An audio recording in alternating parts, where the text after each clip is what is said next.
Good evening मित्रों, प्यारे मित्रों। आज हम अध्ययन करें कक्षा 10 की गणित और उसमें भी चैप्टर अध्ययन कर रहे हैं 14वां, जिसका नाम है सांख्यिकी और जिसे अंग्रेजी में कहते हैं स्टैटिक्स। डियर स्टूडेंट्स, इस जो सांख्यिकी टॉपिक है उसमें हम पढ़ेंगे केंद्रीय प्रवृत्ति के माप।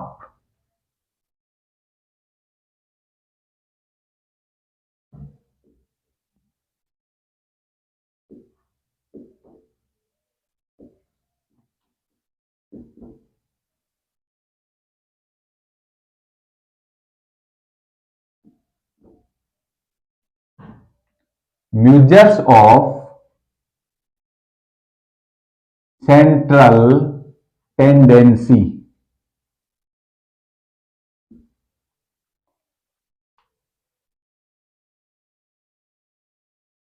केंद्रीय प्रवृत्ति के माप में 3 टॉपिक्स आते हैं और वो 3 टॉपिक्स हैं आपके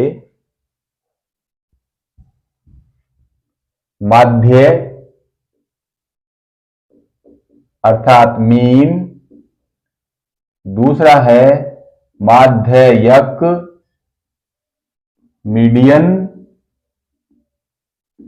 और तीसरा है बहुलक अर्थात मोड। प्यारे विद्यार्थियों, केंद्रीय प्रवृत्ति के मापों में जो सबसे अधिक माप यूज होता है वो होता है आपका माध्य। ये सबसे अधिक बार यूज होता है, सबसे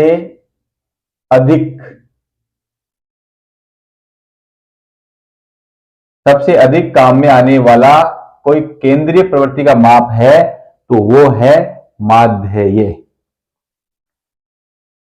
इसके बाद में जो केंद्रीय प्रवृत्ति के माप हैं, ऐसा माप जिसे हम आलेख विधि से अध्ययन नहीं कर सकते हैं तो वो भी कौन सा है? माध्य ही है। आलेख विधि से नहीं कर सकते हैं, जबकि माध्यक और बहुलक को आलेख विधि से हम निकाल सकते हैं, माध्य को आलेख विधि से नहीं निकाल सकते हैं। ये तो एक छोटी सी बात थी। तीसरी जो बात इसमें महत्वपूर्ण वो यह है कि जो माध्य और बहुलक में संबंध होता है वो होता है बहुलक बराबर 3 माध्यक माइनस 2 माध्य। यानी कि आप किसी वर्गीकृत बारहमारता बंटन में इनमें से 2 निकाल लेते हैं तो तीसरा इस संबंध से भी ज्ञात कर सकते हो। तो यह प्रश्न भी आपका पूछा जा सकता है। अब जो माध्य का अध्ययन करते हैं वो हम 3 रूपों में करते हैं। जब आंकड़े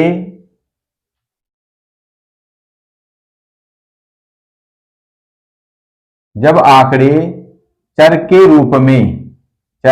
रूप में दिए हों। दूसरा जो हम अध्ययन करेंगे वो करेंगे जब आंकड़े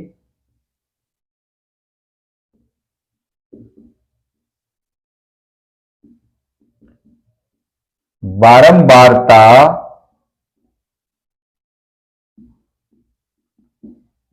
बंटन के रूप में हो। तीसरा जो अध्ययन करेंगे जो कि हमारे कोर्स में है, जब आंकड़े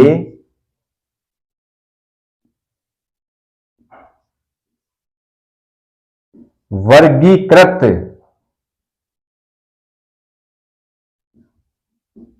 बारंबारता बंटन के रूप में हो।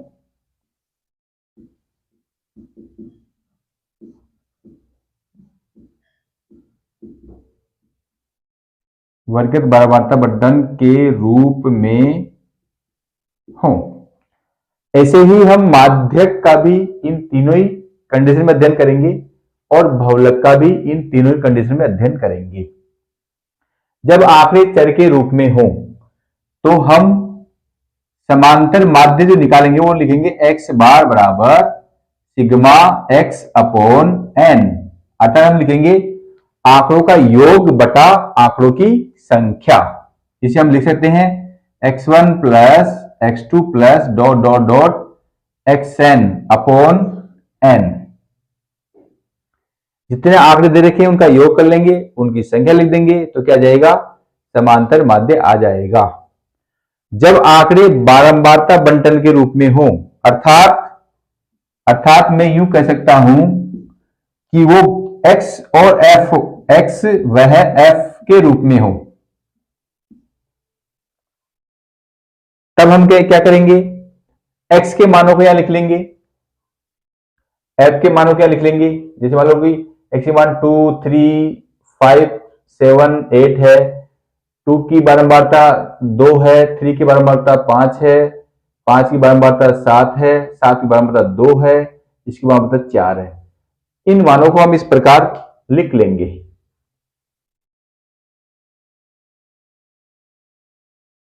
जब आंकड़े बारंबारता बंटन के रूप में हो तो हम इनको ऐसे लिख लेंगे। यहां क्या निकालेंगे, एफ एक्स निकालेंगे, 4 5 15, 35, 7 14, 8 32। यहां से हम निकाल लेंगे सिग्मा एफ और यहां से निकाल लेंगे सिग्मा एफ एक्स। फिर जो हमारा समांतर माध्य होगा वो क्या होगा, समांतर माध्य बराबर sigma F x upon sigma F. जो सिग्मा एफ होता है उसे हम कैपिटल एन से भी लिखते हैं। जो भी यह मान आएगा उस मान में इस मान का हम भाग लगा देंगे, तो हमें क्या मिल जाएगा, जब आंकड़े बारंबारता बंटन के रूप में हो। कई बार प्रश्न ऐसे आता है, जैसे मान लो कि मैं यहाँ पर 7 7 14, 14 और 2 16 और 4 20 हो गया, और ये मेरा हो गया 6 और 2 16 और 4 20, हासिल की 2, 3 2 5, 6 7 8 9 10, तो ये आ गया 100। तो मेरा कितना जाएगा, 100/20 बराबर 5। तो समांतर माध्य कितना हो जाएगा, 5। 6 और 4 10, 10 20, 2 5, 6 और 4 10। तो मेरी जब आंकड़े बारंबारता बंटन के रूप में हो तो समांतर माध्य कितना आ गया, 5। अब देखो प्रश्न कई बार ये आता है कि इसका उल्टा दे दे कि आपका x बार है, लिखना था 5 लिखना था, तो यहां 5 आएगा, तो यहां पर 5 चौका 100, तो यहां कितना जाएगा, 5p बराबर 100 में से 65 गया तो बच जाएगा 35, तो p बराबर जाएगा 35/5 बराबर 7। तो p का मान कितना जाएगा, p का मान कितना जाएगा, 7 आ जाएगा। और देखो जब हमने x बार निकाला था p का मान कितना था, 7 ही था। तो कई बार प्रश्न में उल्टा भी पूछ लेता है, तो आपको वही करना है जो सिस्टम में दे रखा है। यह लेता हूं वर्ग, 0 से 10, 10 से 20, 20 से 30, 30 से 40 और 40 से 50, और यह बारंबारता एफ लेता हूं, 6 10 13 7 4।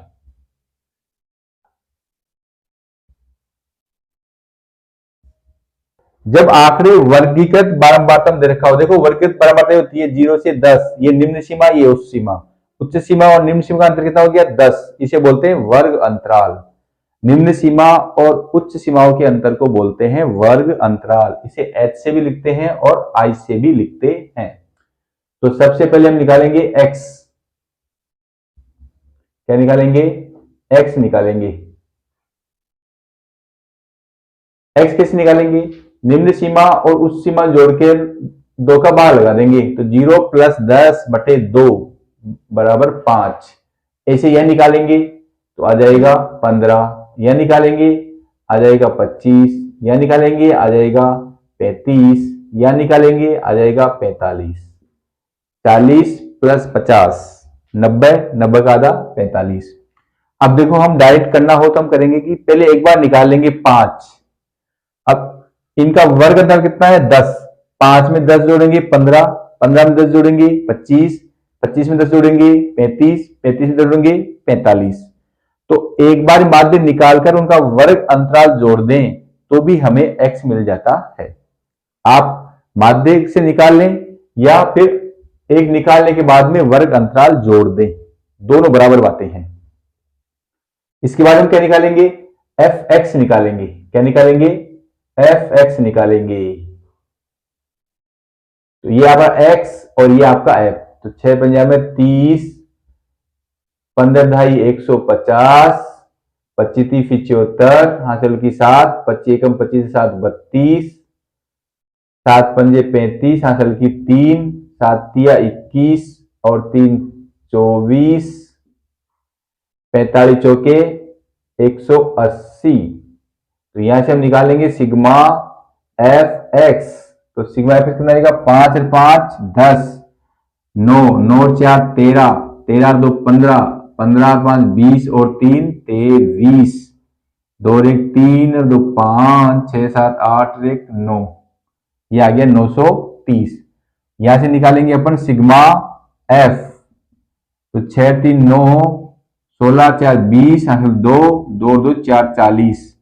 तो x बार कितना जाएगा, x बार आपका जाएगा sigma F x upon sigma F बराबर 930 बटावा 40, 0 से 0 कैंसिल, 4 दूनी 8, 4 3 12, 2 बचेगा, 1 बचेगा, 4 दूनी 8, फिर 2 बचेगा, 4 पंजा में 20। तो x बार आ जाएगा आपका 23.25, 23.25। इसे हम कहते हैं प्रत्यक्ष विधि से, प्रत्यक्ष विधि से समांतर माध्य, प्रत्यक्ष विधि से समांतर माध्य। और दूसरी विधि है आपकी कल्पित विधि, कल्पित माध्य विधि। और तीसरी है पद विचलन विधि। इसमें से आपका 3 नंबर का प्रश्न आने वाला है। कई बार यह प्रश्न पूछा जाता है कि आपने प्रत्यक्ष विधि का प्रयोग क्यों किया, कल्पित माध्य विधि का प्रयोग क्यों किया, पद विचलन विधि का प्रयोग क्यों किया। इसका सीधा सा आंसर है कि प्रत्यक्ष विधि में ये आंकड़े बड़े आते हैं, एफ एक्स का जो गुणनफल आता है वो बड़ा आता है, इसलिए हम क्या करते हैं, छोटे आंकड़ों के लिए तो प्रत्यक्ष विधि ठीक है, जैसे आंकड़े बड़े आते हैं तो इसमें गणना करना कठिन हो जाता है। गणना तो हो जाएगी परंतु आपको लंबा समय लगेगा। उस लंबे समय को कम करने के लिए कल्पित माध्य विधि, और कल्पित माध्य विधि से भी कम समय लगता है पद विचलन विधि में, स्टेप डिविएशन मेथड में। अब देखो हमने पहला मेथड तो हमने देख लिया है प्रत्यक्ष विधि का। अब हम देखेंगे कल्पित माध्य विधि। कल्पित माध्य विधि में हम क्या करते हैं, किसी एक चर के मान को मान लेते हैं। जैसे हम ये चर के मान है, इनमें से किसी को भी मान सकते हैं। माना कि कल्पित माध्य 5 है, माना कि कल्पित माध्य 45 है, माना कि कल्पित माध्य 35 है। परंतु यदि हम किसी को भी मानते हैं तो वही गणना कठिन हो जाएगी, जो हम सरल करना चाह रहे थे वो मामला नहीं बैठ पाएगा। तो हमें क्या करना है, जो सबसे अधिक बारंबारता होती है उसके संगत चर को कल्पित माध्य मानना है। जो सबसे अधिक बारंबारता होती है उसके संगत चर को कल्पित माध्य मानना है। सबसे अधिक बारंबारता 13 की है और 13 की संगत चर कितना है, 25। तो हम लिख देंगे सबसे अधिक बारंबारता 13 है, जिसके संगत चर 25 है, अतः कल्पित माध्य बराबर 25, अर्थात इसे बोलते हैं एज्यूम्ड मीन, तो ये आ जाएगा आपका 25। अब हम क्या करेंगे, ये जो कल्पित माध्य मानना है उसे दिए गए x के मानों में विचलन निकालेंगे। d बराबर x माइनस ए, तो ये जाएगा 5 माइनस 25 बराबर -20, फिर ये जाएगा 15 माइनस 25 बराबर -10, 25 माइनस 25 बराबर 0, 35 माइनस 25 बराबर 10 और 45 माइनस 25 बराबर 20। अब यहां देखो, ये जो मान पहले x का मान ये आ रहे थे, अब d का मान आपका ये आ गए हैं। अब हम क्या निकालेंगे, एफ डी। क्या निकालेंगे, एफ डी। तो -20 को 6 से गुणा करेंगे तो -120, -10 को 10 से गुणा करेंगे तो -100, 0 को 13 से गुणा करेंगे 0, 10 को 7 से गुणा करेंगे 70, 20 को 4 से गुणा करेंगे 80। अब हम यहां क्या निकालेंगे, जो पहले प्रत्यक्ष विधि में हमने एफ एक्स निकाला था, अब यहां पर हम निकालेंगे सिग्मा एफ डी। अब देखो माइनस में तो जाएंगे -100 और -120 -220, और प्लस में जाएंगे 70 और 80 150, तो -220 में प्लस 150 गए तो -70 बच गया है। अब हमारा कल्पित माध्य विधि का सूत्र हो जाएगा समांतर माध्य बराबर a plus sigma F D upon sigma F. A कितना माना अपन ने, 25,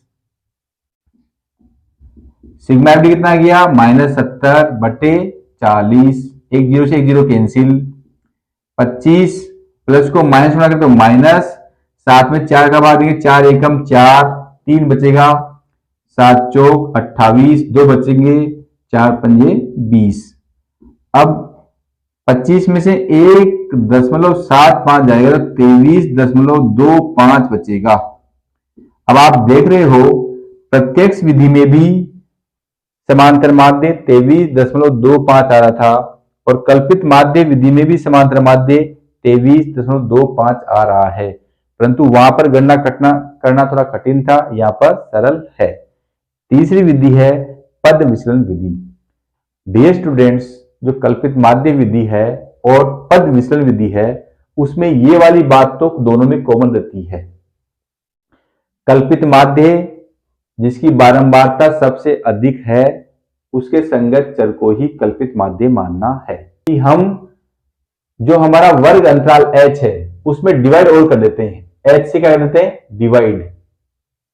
अब यह h कितना है, h कितना है यहां पर, h यहां पर है वर्ग अंतराल, यानी 10 माइनस 0 बराबर 10, 20 माइनस 10 बराबर 10, 30 माइनस 20 बराबर 10। तो प्रत्येक वर्ग का अंतराल क्या है, समान है, तो इसे हम कहते हैं वर्ग अंतराल h। h का डिवाइड करेंगे या 10 का डिवाइड करेंगे तो -20 अपॉन 10, तो ये क्या जाएगा -2, ये क्या जाएगा अपॉन 10 करेंगे -1, अपॉन 10 करेंगे 0, अपॉन 10 करेंगे ये 1 हो जाएगा। यदि इसको अपॉन 10 करते हैं तो ये 2 हो जाएगा। अब देखो -2 को इससे गुणा करेंगे कितना हो जाएगा, -12, संख्या कम हो गई। 10 को माइनस से करेंगे तो -10, 13 को 0 से गुणा 0 आएगा, 7 को इससे गुणा करेंगे 7 आ जाएगा, 4 को 2 से गुणा करेंगे 8 आ जाएगा। तो यहाँ तो माइनस में 22 हो जाएगा और प्लस में 15 हो जाएगा, तो -22 + 15 -7 आ जाएगा। अब सूत्र में क्या है, जब अपॉन h कर रहे हैं तो यहां पर भी इंटू h हो जाएगा। ये क्या जाएगा, पद विचलन विधि से समांतर माध्य ज्ञात करने का सूत्र। तो यहां पर क्या जाएगा, ये 7 है, ये 40 का 40 ही आएगा, h का मान कितना हो गया 10, तो ये 1 0 से 1 0 कैंसिल हो जाएगी, तो ये कितना बचेगा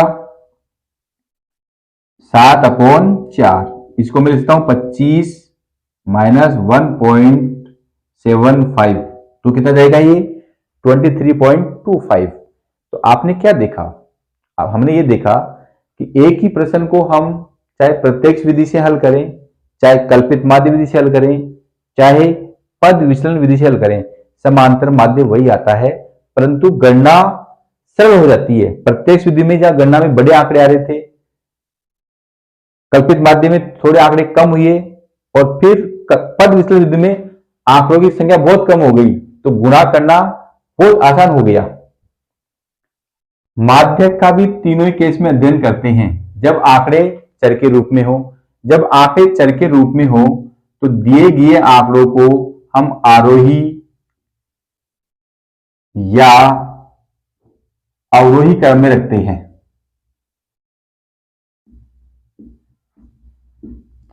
पहला काम तो हमें यह करना है, दिए गए आंकड़ों को या तो आरोही क्रम में रखेंगे या अवरोही क्रम में रखेंगे। दूसरा हमारा काम क्या है, फिर वो आंकड़े कितने हैं उनकी संख्या देखेंगे। यदि विषम है तो आपका माध्यक हो जाएगा n+1/2 वा पद का मान, पद का जो मान होगा वही क्या होगा, माध्यक होगा। यदि n सम है तो उस स्थिति में माध्यक होगा n/2 वा पद प्लस n+2/2 वा पद का औसत, यानी कि n/2 पद का मान प्लस n+2/2 वे पद के मान का /2, यानी कि दोनों के मानों के योग का आधा जो मान होगा वही क्या होगा, माध्य होगा। तो जब आंकड़े चर के रूप में हो तो माध्य किस प्रकार निकालेंगे।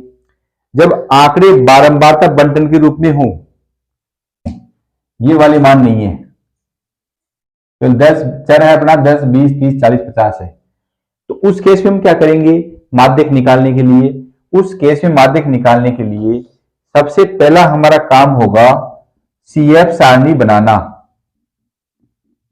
इसे बोलते हैं संचयी बारंबारता। तो सबसे पहले हम CF सारणी बनाएंगे। तो CF सारणी बनाने में क्या करेंगे, पहली बारंबारता को ऐसे कैसे लिख देंगे, इस बारंबारता में नेक्स्ट बारंबार जोड़ेंगे, 6 और 10 16, 16 और 13 29, 29 और 7 36, 36 और 4 40।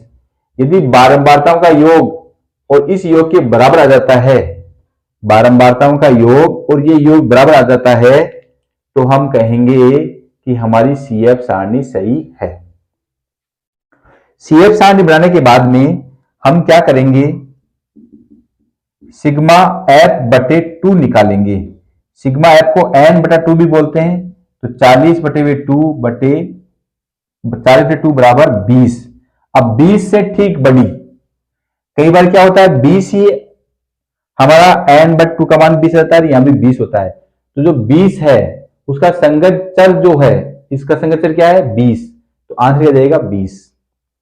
तो 20 से ठीक बड़ी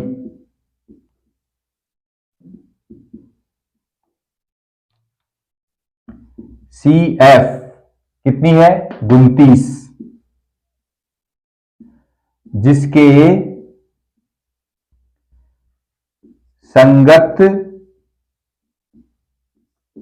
चर का मान, देखो मैं पुनः अपनी बात को रिपीट करता हूं, यदि हम 20 n/2 का मान 20 आ जाए और CF भी 20 हो, तो उसके संगत जो चर होगा वही क्या होगा, माध्यक होगा। परंतु यहां 20 नहीं आ रहा, 20 से बड़ी नहीं आ रहा, तो 20 से बड़ी क्या है 29, 20 से बड़ी क्या है 29, तो 29 जिसके संगत चर का मान, 29 के संगत चर का मान कितना है 30 है। अतः माध्यक कितना हो जाएगा, माध्यक आपका हो जाएगा 30। ये कब है, जब बारंबारता बंटन के रूप में आंकड़े दे रखे हो। बारंबारता बंटन हो या वर्गीकृत बारंबारता बंटन हो, दोनों ही केस में हम CF बनाते हैं। तो यहां पर भी क्या करेंगे, CF बनाएंगे। पहला काम हमारा वही होगा CF बनाना। और दूसरा काम क्या होगा, जो हमने बारंबारता बंटन में n/2 निकाला है, यह सिग्मा fx/2 बराबर 40/2 बराबर 20 से ठीक बड़ी CF कितनी है, 29 है, जिसके संगत वर्ग कितना है। देखो इसके संगत वर्ग कितना है, इसके संगत जो वर्ग है ये वाला वर्ग है, संगत वर्ग 20 से 30 है। अतः माध्यक वर्ग 20 से 30 है। यही महत्वपूर्ण है, माध्यक वर्ग निकालना महत्वपूर्ण है। अब माध्यक बराबर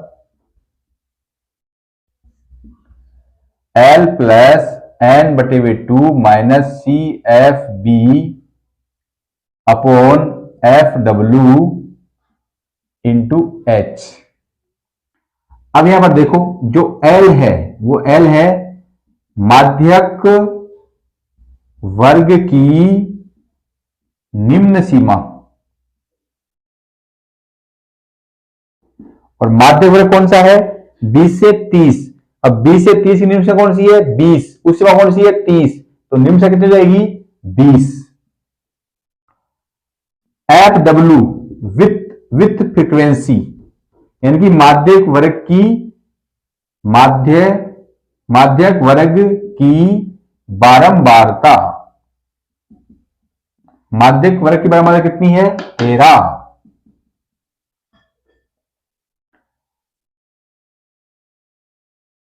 CFB माध्यक वर्ग की ठीक पूर्व की CF, माध्यक वर्ग की ठीक पूर्व CF, माध्यक वर्ग की ठीक पूर्व CF कितनी है, 16। n/2 हमने निकाल लिया है 50। H वर्ग अंतराल 10 है, इसे कई जगह I भी लिखा जाता है वर्ग अंतराल को। अब हम सूत्र में क्या रखेंगे, ये उपयुक्त मान यानी कि L n/2 CFB H और FW के मान रखने पर, ये मान रखेंगे तो माध्यक बराबर आ जाएगा, L का मान कितना है, 20 इंटू H का मान 10, n/2 का मान कितना है, 20, ठीक पूर्व की सीमा बराबर कितनी है, 16, और माध्यक वर्ग की बराबर कितनी है, 13। ये मान रख देंगे, हल कर लेंगे। यहां 20 में से 16 गया 4 को 10 में 40 बटे 13, तो 20 प्लस 33 39, एक बचेगा, भाग नहीं जाएगा, 93 तो ये आपका जाएगा 23.07। अतः माध्यक हो गया 23.07। माध्यक क्या हो गया, 23.07। अब देखो अपने आंसर की जांच कैसे करें। ये जो मान आएगा, यदि ये मान आपके माध्यक वर्ग के बीचों बीच आता है, यानी कि 20 और 30 के बीच में रहता है, तो आंसर सही है। जो कि 20 और 30 के बीच में है तो आंसर सही है। माध्यक वर्ग के बीच में आंसर, यदि मान लो कि 19 आ गया या 32 के लगभग आ गया, तो हम आंसर, इसका मतलब है अपने प्रश्न में कहीं ना कहीं गलती करी है। भवलग का भी हम इन तीनों ही केसों में अध्ययन करते हैं, जब आंकड़े चर के रूप में हो, जब आंकड़े बारंबारता बंटन के रूप में हो, जब आंकड़े वर्गित बारंबारता बंटन के रूप में हो। अब जो ये दोनों चीजें हैं, उनमें हम केवल एक चीज देखते हैं, जिसकी बारंबारता सबसे अधिक होती है उसके संगत चर के मान को हम बहुलक कहते हैं। जिसकी बारंबारता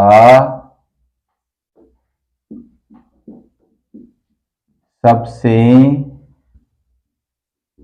ज्यादा होती है उसे बहुलक मान कहते हैं। यहां पर भी वही है, जिसकी बारंबारता ज्यादा है उसका संगत चर का जो मान होगा वही क्या होगा, बहुलक होगा। वर्गित बारंबार बंटन में क्या हो जाएगा, जिसकी बारंबारता सबसे ज्यादा होगी उसका संगत वर्ग ही क्या हो जाएगा, बहुलक वर्ग हो जाएगा। जिसकी बारंबारता सबसे ज्यादा होगी उसका संगत वर्ग बहुलक वर्ग हो जाएगा। जैसे यदि मैं इस केस का अध्ययन करूं थर्ड का, क्योंकि ये आपकी क्या है, वर्गित बारंबारता बंटन है, इसमें सबसे ज्यादा बारंबारता किसकी है, 13 की। सबसे अधिक बारंबारता 13 है, जिसके संगत वर्ग 20 30 है। अतः बहुलक वर्ग 20 30 है। ये मेरा बहुलक वर्ग हो गया है।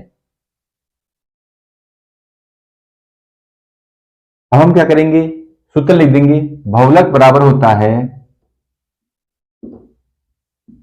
L plus F1 minus F0 upon 2F1 minus F0 minus F2 into H। यहां पर जो L है वो है बहुलक वर्ग की निम्न सीमा। F1 है वह है बहुलक वर्ग की बारंबारता। F0 है बहुलक वर्ग की ठीक पूर्व बारंबारता। F2 क्या है, बहुलक वर्ग की ठीक बाद की बारंबारता। H क्या है, माध्य वर्ग में जो H है वही वर्ग अंतराल है, तो यहां H कितना हो जाएगा, 10 हो जाएगा। अब देखो बहुलक वर्ग की निम्न सीमा, बहुलक वर्ग ये है तो इसकी निम्न सीमा कितनी है, 20। बहुलक वर्ग की बारंबारता 13, बहुलक वर्ग की ठीक पूर्व बारंबारता 10, बहुलक वर्ग की ठीक बाद की बारंबारता 7। ये मान यानी कि L, F1, F2, F0 व H के मान रखने पर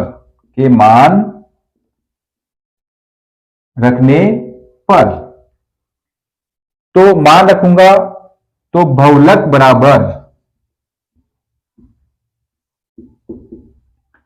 20 plus F1 13, F0 10, 2 into 13, F0 10, F2 7 और वर्ग अंतराल 10।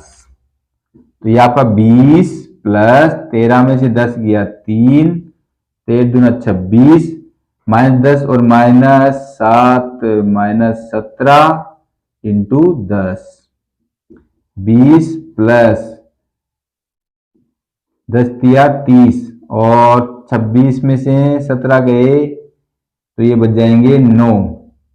तो 20 प्लस 9 27, 9 27 यानी कि 23.3। तो बहुलक कितना आ गया, 23.3। जो माध्यक वर्ग में के बीच में माध्यक का मान आता है, ठीक उसी प्रकार बहुलक का मान भी बहुलक वर्ग के बीच में आना चाहिए। बहुलक का मान भी बहुलक वर्ग के बीच में आना चाहिए। यदि नहीं आ रहा है इसका मतलब हमारी कैलकुलेशन गलत है। लास्ट और अंतिम बात है से अधिक और से कम बारंबारता। देखो, जीरो से अधिक निम्न सीमा से अधिक वाली बारंबारता निकालते हैं और उच्च सीमा से कम वाली बारंबारता हम निकालना चाहते हैं। तो सबसे पहले लिखता हूं जीरो से कम वाली निकालना चाहता हूं, से कम, और ये लेता हूं बारंबारता।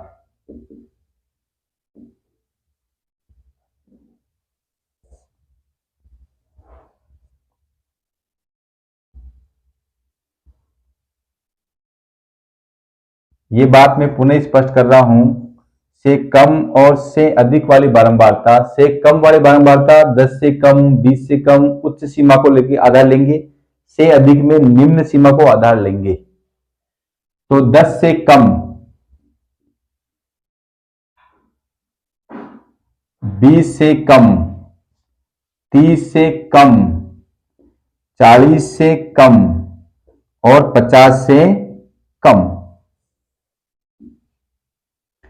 अब आप यहां देखो, 10 से कम बारंबारता कितनों की है? 6 की।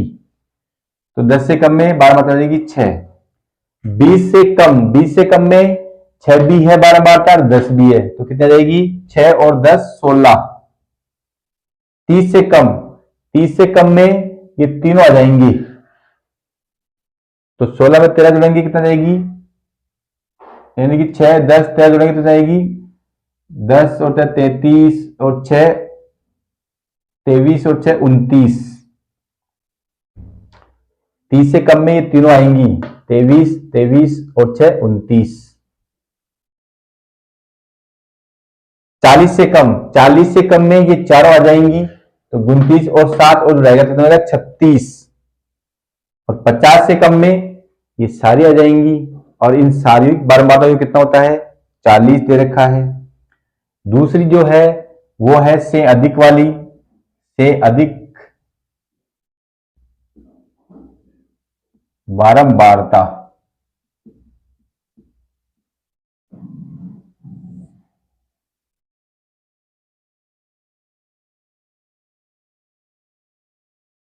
से अधिक में जीरो से अधिक,